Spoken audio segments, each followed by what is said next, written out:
What's going on, everybody? Quick update here on 270. Thank you to John Esterbrook, who submitted some questions about him. He's currently training down in Oaklawn. So we'll run through kind of some of the questions that John had. John mentioned he's going to ask a few questions about the two newly turned 2-year-olds we have, one in Kentucky, one in Florida. So if you have questions about those, shoot them off in the group, shoot over via text, via email, whatever you prefer, but get them in before probably next week when I presume John will get some more questions over to me. I have everything to talk about, so I'm always happy to answer questions. So let's run through what John had here. So to start, John asked, why Oaklawn? Was it the purse structure? Was it the proximity to certain regions, things like that? Overall, in the wintertime, the Northeast has aqueduct in terms of their purse structure is decent enough. The purse structure at Turfway, which is in Kentucky, so the Midwest region, is lucrative at the top level, but in the claiming level, it doesn't quite match up with what you see at Keeneland, the Churchill, the other Kentucky tracks. Meanwhile, the purse structure at Oaklawn is very strong, as well as it's a very fun track to attend. So that it's kind of multifactorial in the fact that we wanted to get a horse to Oaklawn and more until like kind of why later. But overall, it kind of came down to we think it is the best spot to have a dirt horse in the wintertime. Sans Florida. We did not want to ship a horse from Kentucky to Florida. Would be more expensive than it would have been to ship to Arkansas, as well as like we want to support jurisdictions that are supporting racing. And the management at Gulfstream Park right now is staunchly anti-racing, which is funny when you own a racetrack. So you vote with your wallet. So we want to support Oaklawn's product. They're the Sela family who owns Oaklawn Park. They are great advocates for the sport. So part because we want to chase the money, part because we want to support people that are supporting the industry. On to the next question from John. He asked, is the desire to keep 270 racing against his own age group? So on January 1st, he turned from 2 years old to 3 years old, even though his birthday is technically a different day. All thoroughbreds share January 1st as their birthday as it pertains to eligibility for racing. So when we claimed 270 out of his win at Churchill Downs, he was running only against 2-year-olds. So the race that we were pointing at on January 1st that didn't go was a race restricted for 3-year-olds because on New Year's Day, he technically is a 3-year-old. So the desire is to definitely keep him against his own age group, simply because horses tend to make a big jump from 2 to 3, and then another jump from 3 to 4. And then typically, performance wise, you'll see a horse reach their maximum potential somewhere between 4 and 5, depending upon their breeding, depending upon their physical makeup, things like that. But that is typically what happens. So, long answer there to a short question. The answer is yes. We're going to try to keep them against 3-year-olds, but there's not too many options in this condition book. So the condition book is where all the races are listed and basically kind of allows us to point the horse at a certain race. That's part of the reason why I'm mad at the Oaklawn racing secretary, because they didn't use our race, and now there's not too many 3-year-old races left for us to choose from. But we'll combine heads with the assistant trainer, Eric, who's down there with 270, and come up with a game plan. So the next question that John had was, is the plan to keep him sprinting? So the difference between a sprint and a route in horse racing usually is determined at 1 mile. It's a bit tricky. Typically, 1 mile at the major racetracks in the U.S. could be one turn. I think Belmont, the new renovated Belmont will be.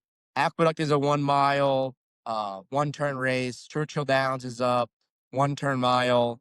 But at Oaklawn, technically a mile is a 2 turn race. And for this discussion, we'll keep, I like to define a route as a race that is 2 turns.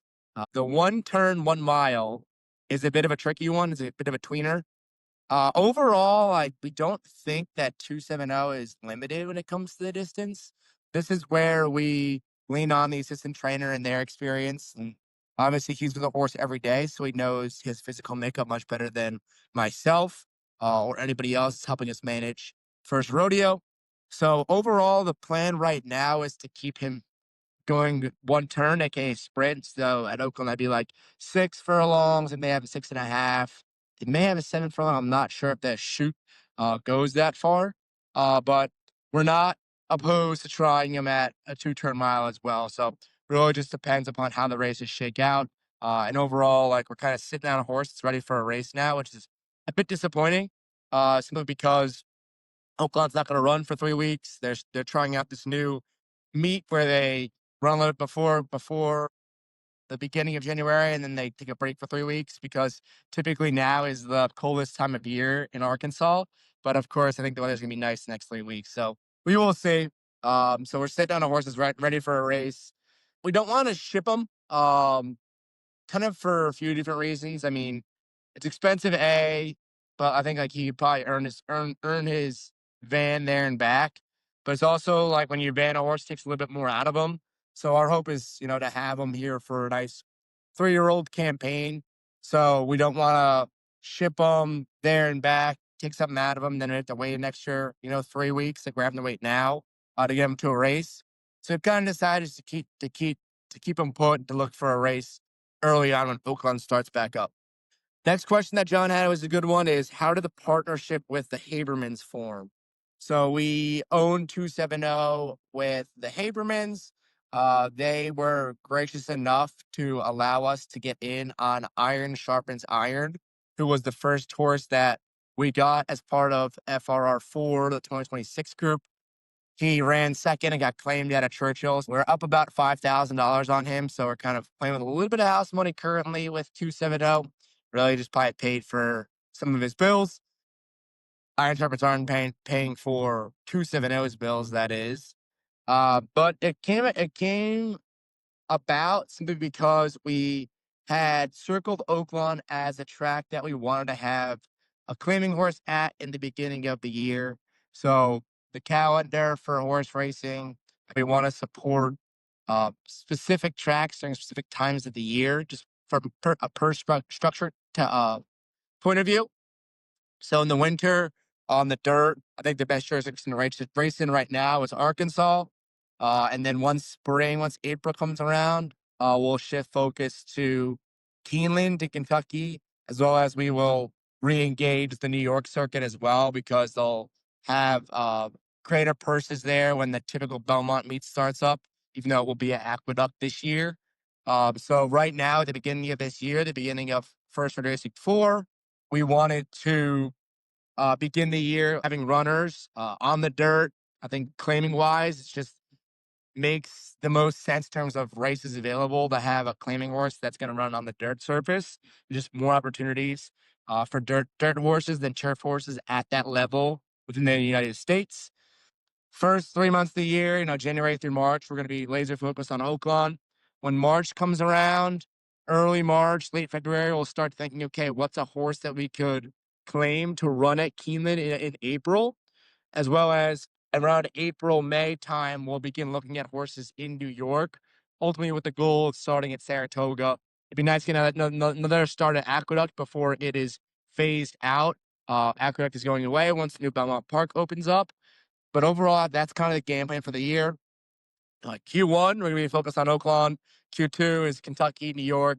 Q3, summertime. That's the best time for racing. Hopefully, we've got a couple runners in New York at Saratoga, a couple runners in Kentucky in terms of the meet at Churchill as well as Ellis Park. So that is the game plan with that. And then finally, John asks, are there still shares available for First Rodeo Racing 4?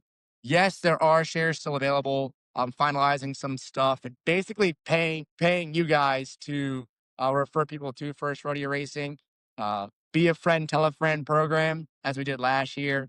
I hope it is a great experience for everybody and one that you would want to share with your family and friends.